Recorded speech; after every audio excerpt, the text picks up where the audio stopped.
Robin has one of the weirdest adaptation histories in all of comic books. For decades, Hollywood seemed completely terrified of him. They either made him too old, too edgy, too goofy, or they just avoided him altogether. But today we are looking at two live-action Robins that couldn't be more different. One comes from arguably the most infamous Batman movie ever made.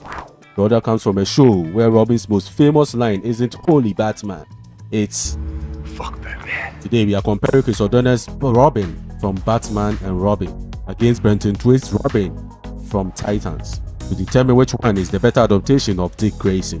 This isn't a popularity contest. I'm not asking which Robin you'd rather hang out with or which Robin would win in a fight. We are judging them as adaptations. Every category is worth points, and by the end, one Robin walks away with the trophy. Round 1. Comic accuracy. Let's start with the obvious question. Which one of these two actually feels closest to the comics? Chris O'Donnell's version gets something right immediately. You see him and you instantly think, yep, that's Robin. He's got the colors, the partnership with Batman, the circus background, the attitude of a young hero trying to prove himself. Visually and structurally, he is Robin. But here's the problem. That's where it stops.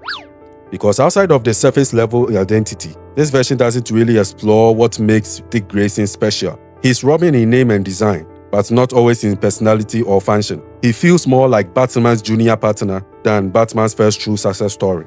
Chicks dig the car. Now, Titans goes in the opposite direction. This version clearly understands something important.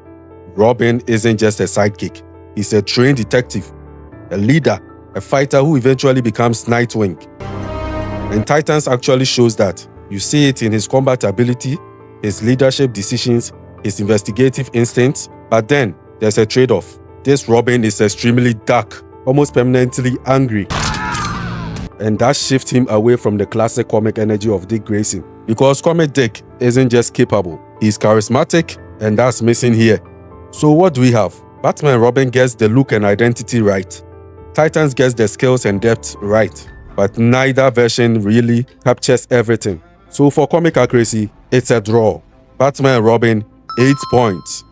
Titans, 8 points. But comic accuracy is just the foundation, because a character can look perfect on paper and still fail the moment they start speaking. Round 2. Costume design. Alright, let's talk about something that should be simple, but somehow Hollywood always manages to mess up. Robin's costume. Because in theory, it's just red, yellow, and green. How hard can it be? Let's start with the Schumacher version. And I need to say this carefully because this suit is iconic for all the wrong reasons. What are you talking about? It's bright, it's bold, it's comic accurate in color, and then it asks things no one ever asked for. Like whatever is happening on the chest area that we all collectively agree to not talk about. As weird as it is, you remember it. And in superhero design, it actually counts for something. Because at no point are you confused about what you are looking at. That is Robin, even if your brain is slightly questioning why. And I must say, his costume in Batman Forever was more comic accurate to Robin's costume in the comics than what they did in Batman and Robin. I don't know if they wanted to do something like a Nightwing suit or something like that. Now, Titans goes the opposite direction. This is the quote-unquote realistic Robin, the tactical Robin, the we are too serious for bright colors Robin. And to be fair, it works for the tone of the show, and it looks accurate as well, but not exactly the most iconic visual identity in comic history. So here's the trade-off. Batman and Robin is unforgettable, but for chaotic reasons. Titans is functional, but forgettable. And for costume design, I'm actually giving this one to Batman and Robin. Because at least when you see it, you know exactly what it is, even if you are still recovering from seeing it.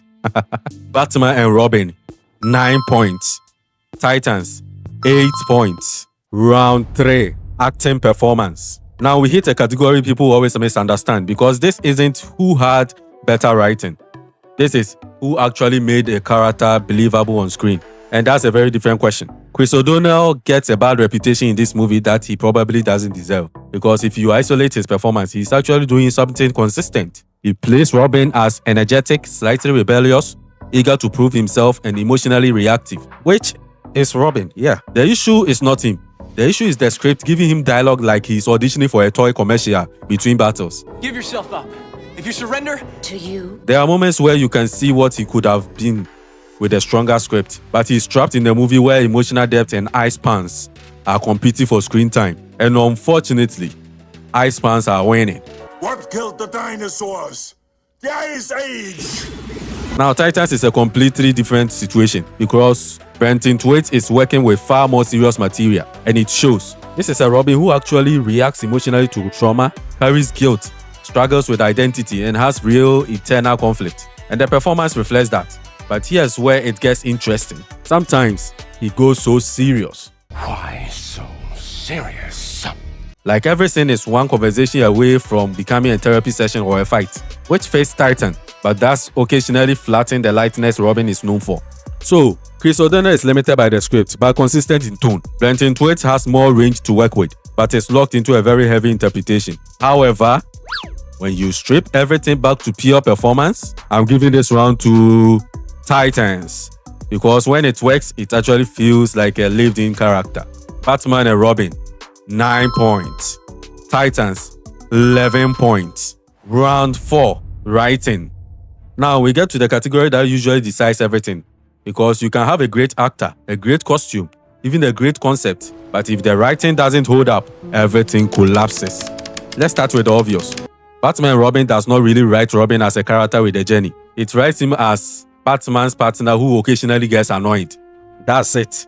There's no deep evolution, no real internal conflict beyond surface level disagreement, and most of his scenes exist to either set up action or react to Batman. You just couldn't stand it she was gonna kiss me and not you. Titans does the opposite, sometimes aggressively so. This version of Dick Grayson is constantly evolving, leaving Batman, becoming his own hero, forming the Titans, dealing with Jason Todd, stepping into leadership, becoming Nightwing.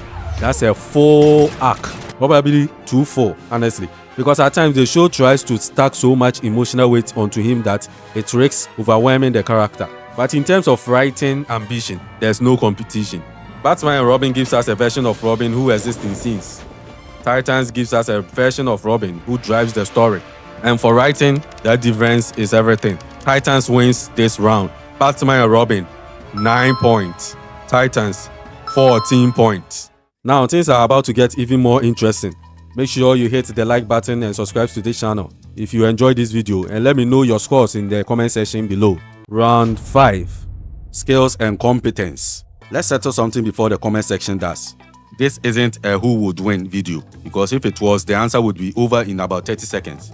We are judging how well each adaptation convinces us that this is Dick Grayson, the greatest acrobatic in DC Comics, one of Batman's best students, a detective, a leader, a fighter capable of standing beside the Justice League. So, which Robin actually earns that reputation? Chris O'Donnell's Robin is competent. He flips, he fights, he drives motorcycles that definitely violate several traffic laws, and he can hold his own beside Batman. But notice something. Most of his action scenes exist to remind us, hey, Robin's there too. He really solves the problem. He really outsmarts the villain, even though he did kinda with Poison Ivy at the end. And you almost never guess that moment where you think Batman couldn't have done this without him. He's useful, yes, just not essential. Now, Titans. Titans wants you to believe Dick Grayson is the most dangerous man in almost every room he walks into. And honestly, most of the time, he succeeds. His fights aren't flashy because they need to look cool. They are efficient, violent, very calculated. You can actually believe this is someone Batman trained for years. Then the show remembers, oh right, he's also supposed to be one of the world's best detectives. And suddenly he's solving murders, tracking suspects, and leading missions, and somehow manages to babysit the Titans at the same time, which if you've watched Titans, might actually be the hardest job of the bunch. Now, Batman and Robin gives us a capable partner. Titans gives us someone who could eventually replace Batman. Be a better Batman. There's a huge difference. This round goes to Titans. Batman and Robin, 7 points. Titans, 10 points. Round 6. Story impact. Here's a question I think every adaptation should answer. If you remove this character from the story, what changes?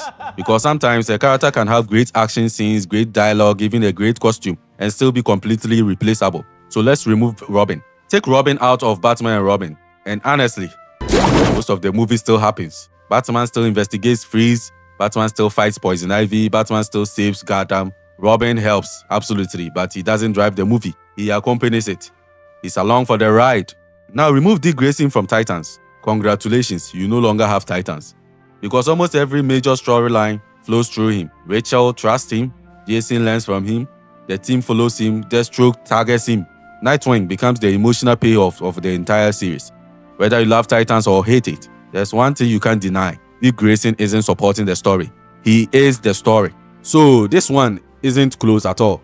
Batman and Robin gives Robin something to do. Titans gives Dick Grayson something to become. Winner, Titans. We have reached a decision.